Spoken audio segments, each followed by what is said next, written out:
चलिए, वेलकम है आपका मेरे वीडियो क्लास में। और आज की क्लास का टॉपिक है एरिया अंडर द कर्व। अगर आपने पहले से सब्सक्राइब नहीं किया, सब्सक्राइब कर लीजिए। अगर आप फर्स्ट टाइम देख रहे हैं, जान पहचान हो जाएगी, ठीक है। और अगर आप जेईई मेन तैयारी कर रहे हैं तो जेईई मेन के लिए भी फंडामेंटल वही है जो क्लास 12 के लिए है, बट डिफरेंसेज आ जाते हैं जब आप प्रॉब्लम्स करते हैं जेईई मेन का। और जेईई मेन का जो प्रॉब्लम्स होगा वहाँ पे जो टाइप्स ऑफ कर्व्स होंगी वो types of curves combination of curves होंगे। जैसे आप बोर्ड की तैयारी करते हैं तो बोर्ड के क्वेश्चंस में क्या होता है, बोर्ड क्वेश्चंस में आपका जो कर्व होगा वो स्टैंडर्ड होगा। जैसे साइन का कर्व होगा, कॉस का कर्व होगा, पैराबोला का कर्व होगा, एलिप्स का होगा, हाइपरबोला का होगा। लेकिन जब आप तैयारी करते हैं जेईई मेन की तो कर्व कंबाइंड हो जाएगा। जैसे हो सकता है आपको एक्स को कंबाइन कर दिया साइन एक्स के साथ, x multiply by sine x, x plus sine x. तो जो भी तरीके हो सकते हैं फंक्शन को कम्प्लेक्स दिखाने का, जहाँ पे आप ग्राफ को प्लॉट नहीं कर सकते, आप रफ स्केच नहीं कर सकते, तो वैसे केसेज के लिए हम लोग जेईई मेन वाले लेक्चर्स में जब जाएंगे तो उनको हम लोग कवर करेंगे। यहाँ पे मैं कराऊंगा सिर्फ प्रॉपर बोर्ड का वो पार्ट जो बोर्ड के लिए जेईई मेन के दोनों सेम है, ठीक है।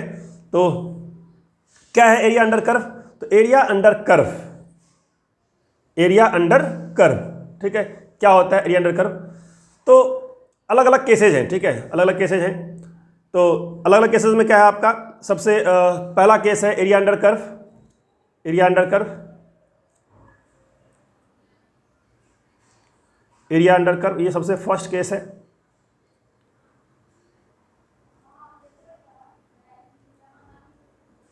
सेकेंड पार्ट इसके अंदर करना आपको एरिया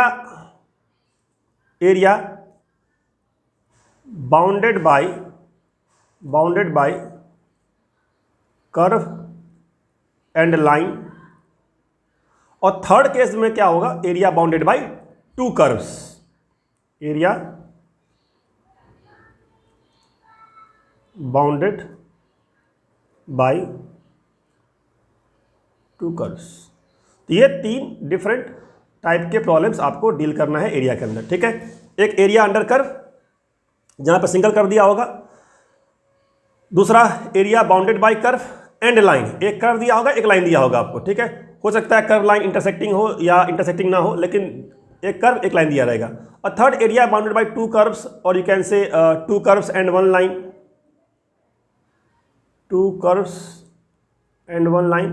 और जो भी पॉसिबिलिटी हो सकती है, ठीक है, किसी पर्टिकुलर रीजन को इंक्लोज करने के तरीके हो सकते हैं। Area bounded by three lines हो सकता है, ठीक है, to curves and one line. Three line मतलब एक ट्रायंगल बन जाएगा। तो जो भी पॉसिबिलिटी हो सकती है एरिया इंक्लोज करने के, वो सारे केस थर्ड वाले केस में आ जाएगा, ठीक है। तो area under curve, area under curve chapter के अंदर, एरिया अंडर कर्व चैप्टर के अंदर सबसे इंपॉर्टेंट पॉइंट क्या है, द मोस्ट इंपॉर्टेंट पॉइंट क्या है? द मोस्ट इंपॉर्टेंट पॉइंट क्या है वो आपको याद रखना है। कई बार बच्चे भूल जाते हैं और जोश में आ जाते हैं और जोश में होश गंवा देते हैं और इंटीग्रेट कर देते हैं। इंटीग्रेट करते हैं, बिल्कुल सही करना है, करना ही करना है, लेकिन इंटीग्रेट करने से पहले आपको रफ स्केच करना है। रफ स्केच क्या करना है? Rough sketch. रफ स्केच का मतलब ये हुआ कि हो सकता है आपका डायग्राम एग्जैक्ट ना हो, लेकिन डायग्राम को देख के ये पता लग जाना चाहिए कि कर्व किस रीजन में एक्स के ऊपर है, किस रीजन में एक्स के नीचे है, ठीक है। तो ये आपको रफ स्केच करना आना चाहिए। अब यहाँ पे क्या होगा कि जब आप बोर्ड के लिए पढ़ते हैं तो स्टैंडर्ड कर्व्स होंगे। क्या क्या कर्व्स होंगे? तो एक आपका स्ट्रेट लाइन होगा, स्ट्रेट लाइन। दूसरा क्या होगा? पैराबोला। तीसरा क्या होगा? एलिप्स। फोर्थ क्या होगा? हाइपरबोला। नो, हाइपरबोला बोर्ड में नहीं होगा, ठीक है, बोर्ड में नहीं होगा, ठीक है। एलिप्स तक है। उसके बाद मॉड्यूलस होगा। मॉड्यूलस का ग्राफ आपको आना चाहिए, ठीक है, मॉड्यूलस होगा आपका। और क्या होता है?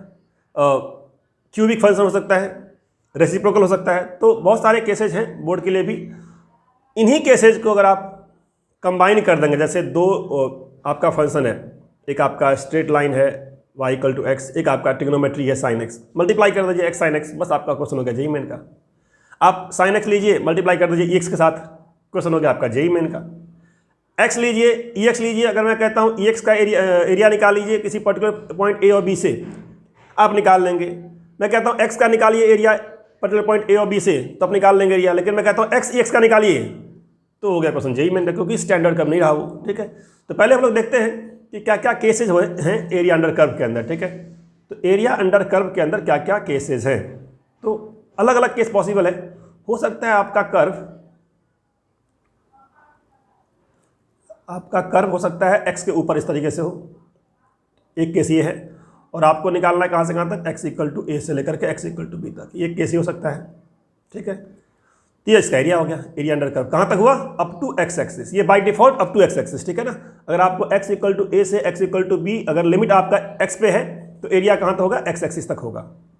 तो इस एरिया को निकालने का फॉर्मूला क्या होता है, तो इंटीग्रेशन ऑफ एफ एक्स, और सिंस लिमिट एक्स के ऊपर है तो यहाँ लेंगे डी एक्स, यहाँ लेंगे डी एक्स, कहाँ से कहाँ तक, lower limit A upper limit B, upper limit B, F x D X, lower limit A upper limit B, ये इसका एरिया हो गया, ए का वैल्यू। ये फर्स्ट केस है, सिंपलेस्ट केस। सेकेंड केस क्या हो सकता है आपका, हो सकता है ग्राफ आपका एक्स के नीचे हो। ठीक है, ग्राफ ऐसा हो, अगर ग्राफ ऐसा हुआ, ठीक है, तो एरिया ये वाला हुआ आपका, एक्स ए से लेकर एक्स बी तक, ये मान लीजिए ए है, ये मान लीजिए बी है। ठीक है, इस केस में भी एरिया निकालने के लिए करना आपको इंटीग्रेट ही है, होगा इंटीग्रेट यहाँ भी। ठीक है, ऐसा नहीं कुछ और हो जाएगा, A B F x D X, limit X पे है तो डी एक्स लगाएंगे। लेकिन ये जो वैल्यू आएगी आपकी, अगर आप इंटीग्रेशन कर चुके हैं तो आपको इतना पता होगा कि ये जो वैल्यू आती है जब भी आप किसी फंक्शन को करता है इंटीग्रेट, जो एक्स के नीचे है, वैल्यू निगेटिव आती है, और एरिया की वैल्यू कभी भी निगेटिव नहीं होती है। तो क्या करना, आपको मॉडुलस ले लेना है, मॉड्यूलस। क्या करता है मॉडुलस, किसी भी वैल्यू को क्या कर देगा, ये पॉजिटिव कर देगा। ठीक है, तो ये पार्ट आपको ख्याल रखना है कि कर्व एक्स के नीचे है या एक्स के ऊपर है। अगर एक्स के नीचे होगा तो हमेशा क्या करना, आपको मॉडुलस लेना है, जो कि वैल्यू नेगेटिव आएगी। अब और क्या क्या वैरायटी हो सकती है, देखिए, हो सकता है ग्राफ आपका ऐसा हो, ठीक है, ऐसा हो, और लिमिट आपका y के ऊपर हो, लिमिट y के ऊपर, y इक्वल टू ए से y इक्वल टू बी, ऐसा कैसे हो सकता है। हो सकता है एक केस ऐसा हो कि फंक्शन लेफ्ट साइड में हो और लिमिट y पे हो, y इक्वल टू ए से y इक्वल टू बी। तो अगर आपका लिमिट y पे है तो ये आपका एरिया हुआ इस केस में। इस केस में एरिया आपका ये वाला आपका एरिया हुआ अप टू y एक्सिस। अब यहाँ पे कैसे निकालेंगे एरिया, तो इस केस में एरिया निकालने के लिए एरिया इक्वल टू, क्योंकि आपका लिमिट किस पे है, लिमिट y पे है, तो यहाँ पे एक आएगा dy आएगा। लिमिट हो गया y का, y equal to a to y equal to b. Function होगा y के अंदर, formula in y। Formula in y का मतलब पता क्या हुआ, फॉर्मूला इन y का मतलब x की वैल्यू। ठीक है, फॉर्मूला इन y का मतलब x की वैल्यू। ठीक है, जैसे अगर मैं कहता हूँ y equal to 3x plus 1, तो y equal to 3x plus 1 से आप x निकाल लेंगे y माइनस 1/3, वो यहाँ पुट करेंगे, that is the formula of y। ठीक है, इस केस में क्या होगा, इस केस में वही होगा f of y, formula in y। Formula in y मतलब x की वैल्यू, किसी इक्वेशन से x निकाल के, that is formula in y। dy कहाँ से कहाँ तक, y a से लेकर के b तक। ठीक है, लेकिन a से b तक करने के बाद ये वैल्यू आपकी आएगी निगेटिव में। क्यों, क्योंकि यहाँ पे y के लेफ्ट साइड में है, तो निगेटिव में आएगी। क्या करना है आपको, मॉड ले लेना है इसका।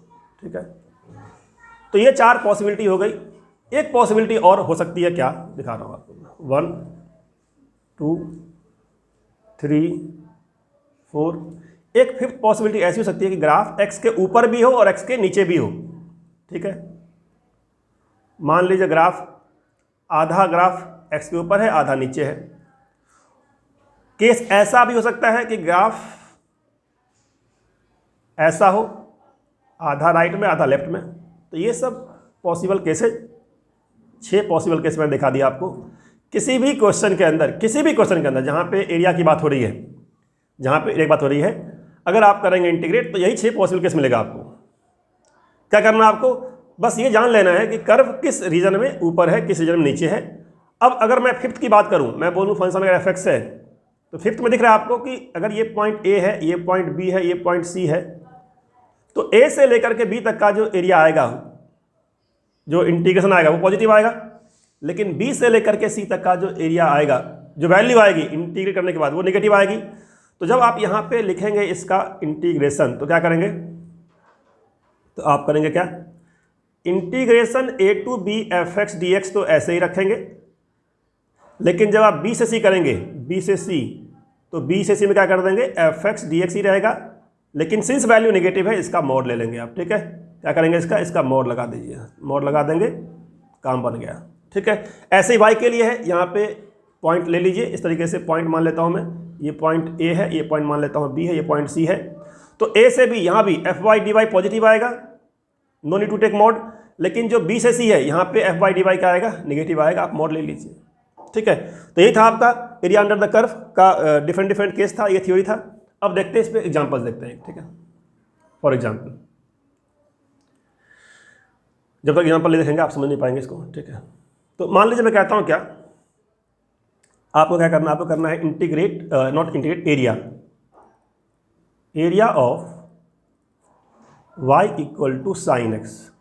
साइन एक्स कहाँ से कहाँ तक, from x equal to 0 to x equal to 2 pi. कहाँ से कहाँ तक बोला मैंने, x इक्वल टू 0 से x इक्वल टू 2 पाई।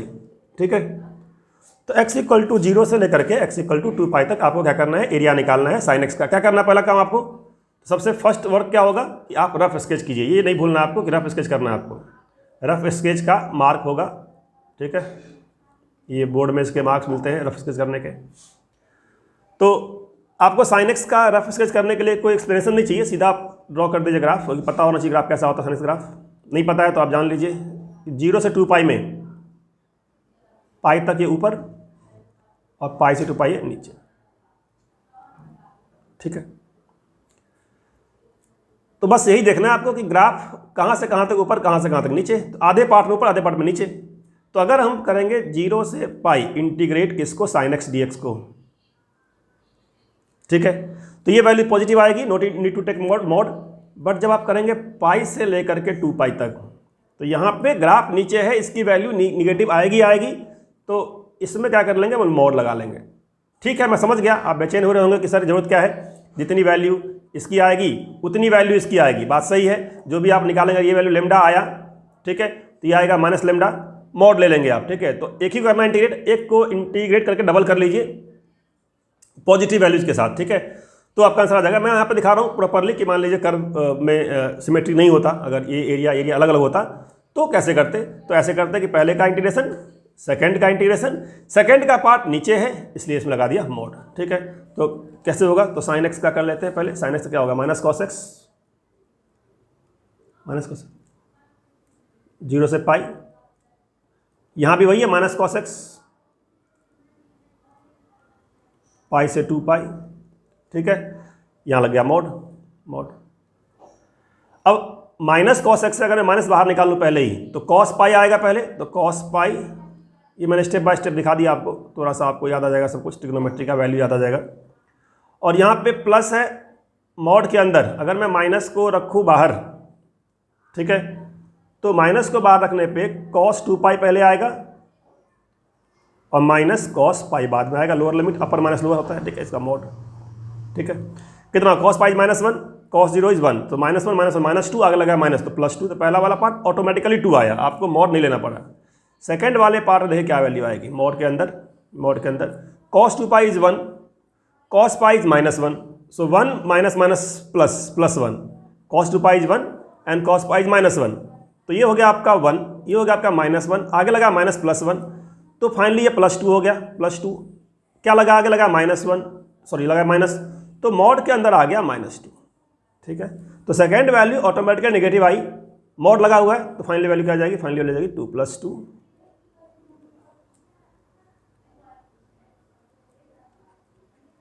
4।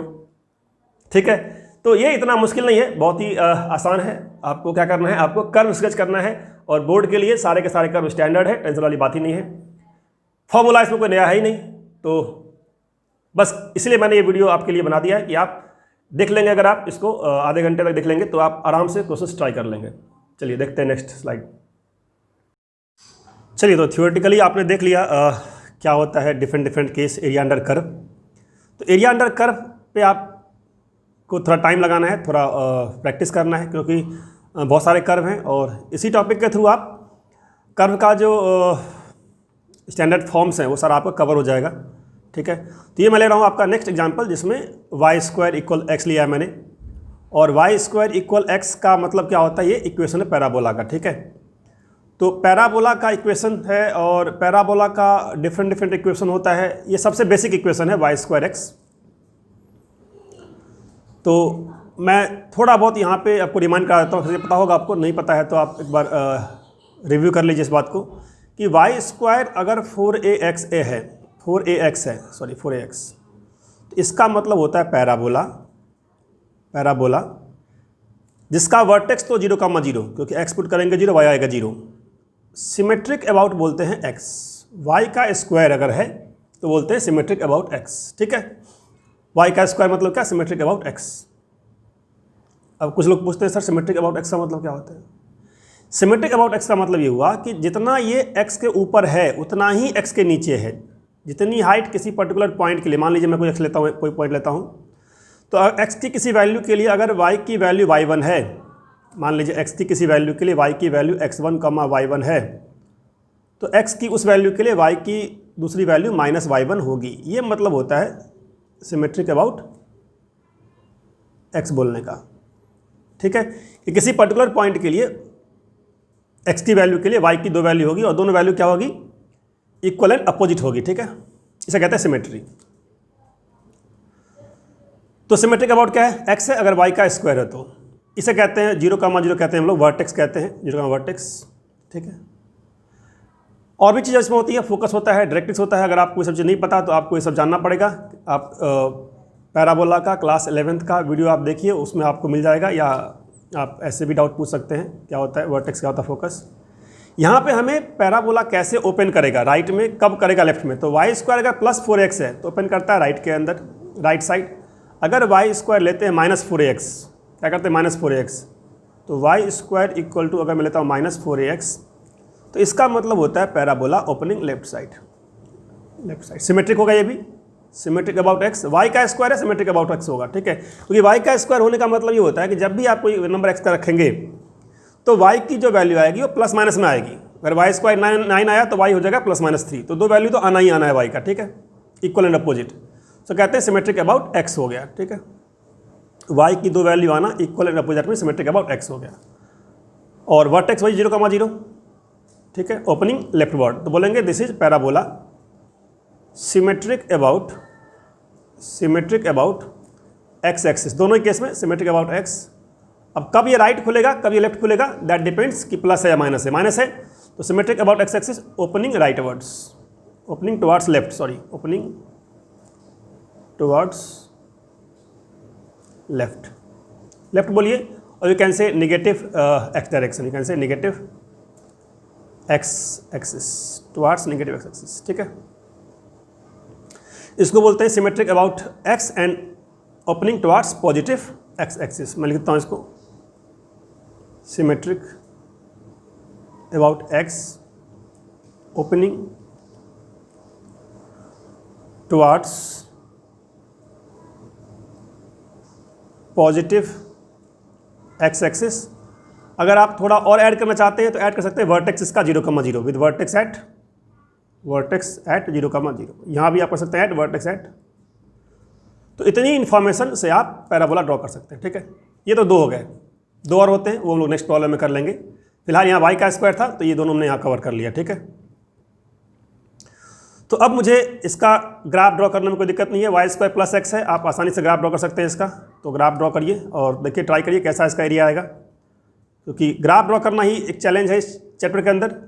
और जो बोर्ड के क्वेश्चंस हैं उसमें ग्राफ सारे के सारे स्टैंडर्ड होंगे, तो कोई चिंता वाली बात नहीं है। हाँ, अगर आप एंट्रेंस के लिए क्वेश्चंस करेंगे तो वहाँ पे आपको ग्राफ ड्रॉ करने का पूरा प्रॉपर क्लास होगी कि कर्व स्केचिंग के क्या क्या तरीके होते हैं और कितने सारे डिफरेंट आपको स्टेप्स लेने हैं कर्व स्केचिंग करने के।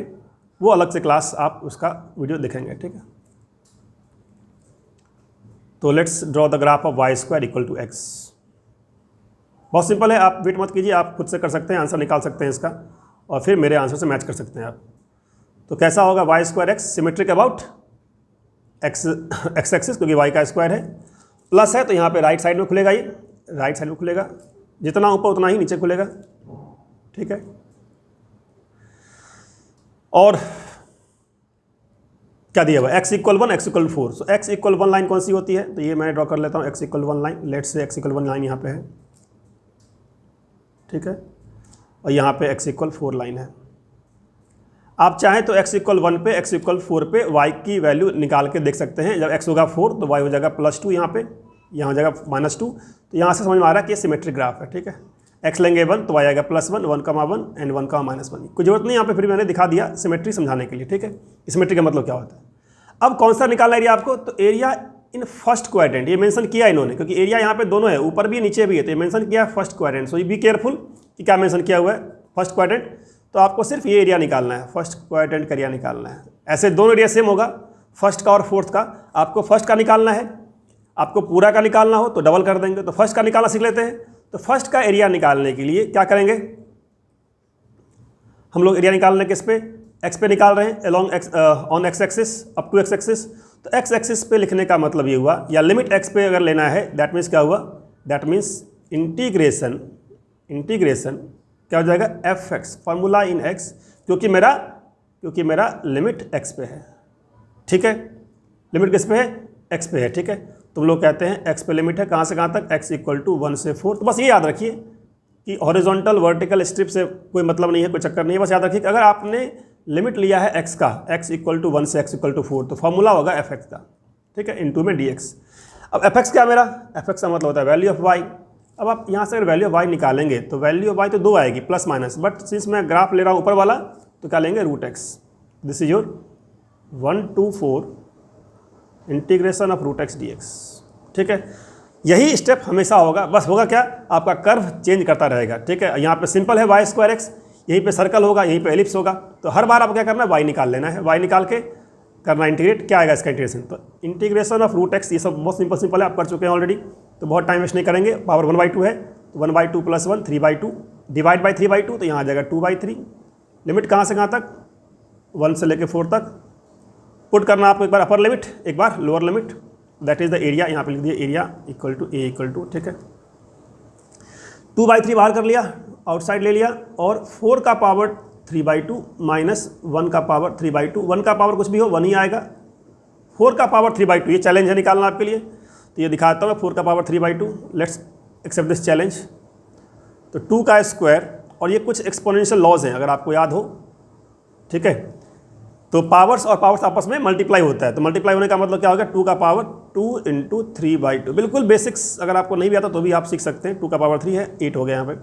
तो 8 माइनस ये क्या है, 1 है, ठीक है ना।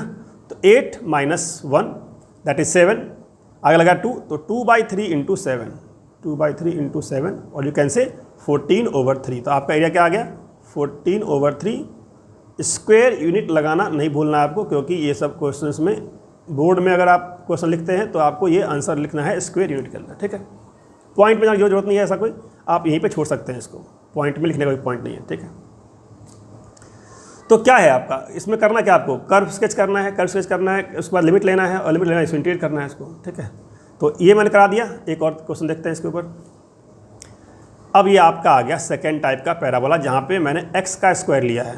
तो इस सेशन में मैं बस पैराबोला के 2 वेराइटीज़ जो थे, एक सिमेट्रिक अबाउट एक्स हमने कर लिया, अब ये सिमेट्रिक अबाउट वाई है। तो यहाँ भी 2 वेराइटी है, एक्स स्क्वायर इक्वल एक बार होगा क्या, एक बार होगा 4ay, एक ये वेराइटी है। दूसरा वेराइटी है x square equal to -4ay, ये सेकेंड वेराइटी है। तो ये 2 वेराइटी मैं फिर से करता हूँ डिस्कस यहाँ पे। एक्स स्क्वायर 4ay हो सकता है आपने 11th में किया हो, कोई बात नहीं, दोबारा कर लीजिए, तिबारा कर लीजिए, बार देखो, 1000 बार देखो, ठीक है। कि देखने की चीज़ है हमारा दिल रुबा, ये गाना था पुराना, ठीक है। तो वही गाना मुझे याद आ गया, तो कोई बात नहीं। X square equal to 4ay, x का स्क्वायर है, मतलब क्या होगा, एक्स का स्क्वायर होने का मतलब है किसी भी y की वैल्यू के लिए जब आप x निकालेंगे तो x की 2 वैल्यू आएगी। मतलब क्या हुआ, एक वैल्यू प्लस में, एक वैल्यू माइनस में, ठीक है। तो ये किसी भी y के लिए, मान लीजिए आपने y ले लिया 1, तो y 1 लेंगे, और आपका a भी मान लीजिए 1 है, तो x की 2 वैल्यू आएगी, एक राइट में एक लेफ्ट में, इसीलिए ये सिमेट्रिक अबाउट कहते हैं इसको y। एक्स स्क्वायर मतलब सिमेट्रिक अबाउट y। तो क्या लिखना आपको लिखना है, ये पैराबोला है जो सिमेट्रिक अबाउट क्या है, सिमेट्रिक अबाउट y है, क्योंकि x का स्क्वायर है, y axis, and since +4ay है तो opening rightwards, opening towards positive y axis. और आप अगर ऐड कर देंगे वर्टेक्स 0, 0 है तो सोने पे सुहागा हो जाएगा कि वर्टेक्स क्या है इसका 0,0 है, ठीक है। वर्टेक्स से टर्न लेता है पैराबोला। सेकेंड केस माइनस लगा हुआ तो क्या हो जाएगा, सही बात है, निगेटिव हो जाएगा, माइनस में आ जाएगा नीचे 4ay। अगर आपको बहुत बेचैनी हो रही है तो मैं बेचैनी खत्म कर देता हूँ। फोकस क्या होता है, आपके मन में आ रहा होगा सर फोकस क्या होता है, तो फोकस एक पॉइंट होता है जो यहाँ पे होता है वर्टेक्स से ए लेंथ अप होता है वर्टेक्स से, ठीक है। तो ये पॉइंट हो गया फोकस, इसको एस लिखते हैं और एस का मतलब होता है 0,a, ठीक है। अगर आप इसमें निकालेंगे फोकस तो होता है 0,-a, क्या होगा 0,-a, ये होता है फोकस, ठीक है। और भी बेचैनी हो रही है ज़्यादा तो वो भी बताता हूँ। डायरेक्ट्रिक्स क्या होता है, डायरेक्ट्रिक्स एक लाइन होती है, जितना वर्टेक्स से ऊपर फोकस है उतना ही नीचे हो जाएगा इसके डायरेक्ट्रिक्स, y=-a, और इस केस में हो जाएगा y=+a। कई बार बच्चे ज़्यादा पढ़ लेते हैं तो बेचैन हो जाते हैं, ठीक है, कि सर ये नहीं बताया, सर वो नहीं बताया, सब जानता हूँ, ठीक है, ऐसा नहीं है। हाँ, जितना काम का है, अगर बोर्ड की बात करते हैं तो इन सब की जरूरत नहीं है बहुत ज़्यादा, ठीक है, बट ठीक है आपको पता होना चाहिए 0,-a और क्या होता है। सेम वे अगर बात करेंगे पिछले वाले केस में तो वहाँ वही हो जाएगा, फोकस हो जाएगा 1,0 और डायरेक्ट्रिक्स हो जाएगा x=-a फॉर स्टैंडर्ड केस। जो नेगेटिव वाला केस है अकॉर्डिंगली आप समझ लीजिए, अगर y² -4x है तो फोकस होगा लेफ्ट साइड में -1,0 और डायरेक्ट्रिक्स हो जाएगा x=-a, ठीक है। तो ये फोकस, डायरेक्ट्रिक्स, वर्टेक्स ये सब आपको पता होना चाहिए, अदरवाइज क्वेश्चन में जरा सा बोल देंगे कि line passing through focus and perpendicular to axis, तो आप निकाल नहीं पाएंगे अगर आपको पता नहीं है तो, ठीक है। तो पता होना चाहिए। NCERT में भी क्वेश्चंस हैं ऐसे जहाँ उन्होंने मेंशन किया हुआ है कि the line perpendicular to the focus, ठीक है, तो आपको पता होना चाहिए क्या होता है फोकस। इसमें मेंशन यहाँ कर दिया। तो चलिए जल्दी जल्दी ख़त्म करते हैं इसको।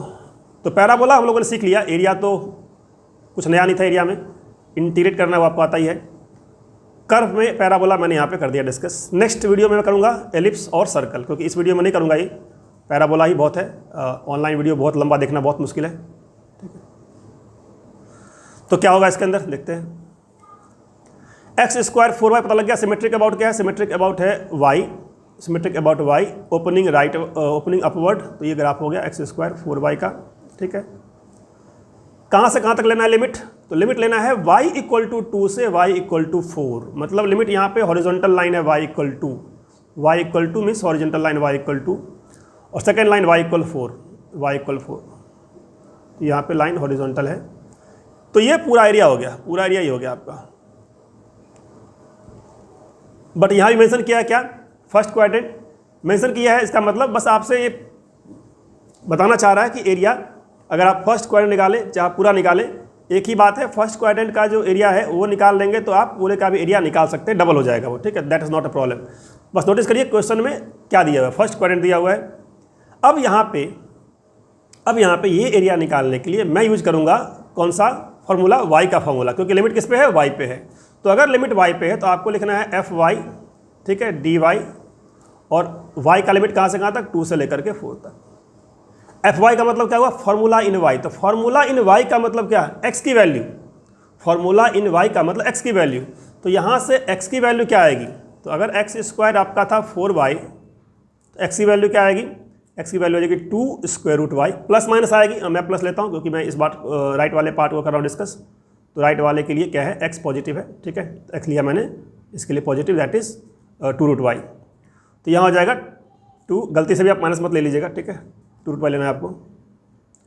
अगर माइनस लेंगे तो भी कोई दिक्कत नहीं है, आपका निगेटिव वैल्यू आएगा, पता आपको एरिया क्या होता है पॉजिटिव, आप उसको मोड ले लेंगे। तो क्या हो गया आपका 2√y dy, कहाँ से कहाँ तक, 2 से लेके 4 तक। अब इसके बाद कोई बड़ा काम नहीं है, आप आराम से कर लेंगे, मैं कर देता हूँ, दिखाता हूँ। 2 बाहर रहेगा, y का इंटीग्रेशन, y का पावर 3/2 अपॉन 3/2 आएगा, तो यहाँ कर लेते हैं मल्टीप्लाई में 2/3। लिमिट कहाँ से कहाँ तक, तो लिमिट आपका लगेगा 2 से लेके 4। अब आपको ये मैथमेटिकल चीज़ें हैं, ये आपको करना है एवेल्युएट।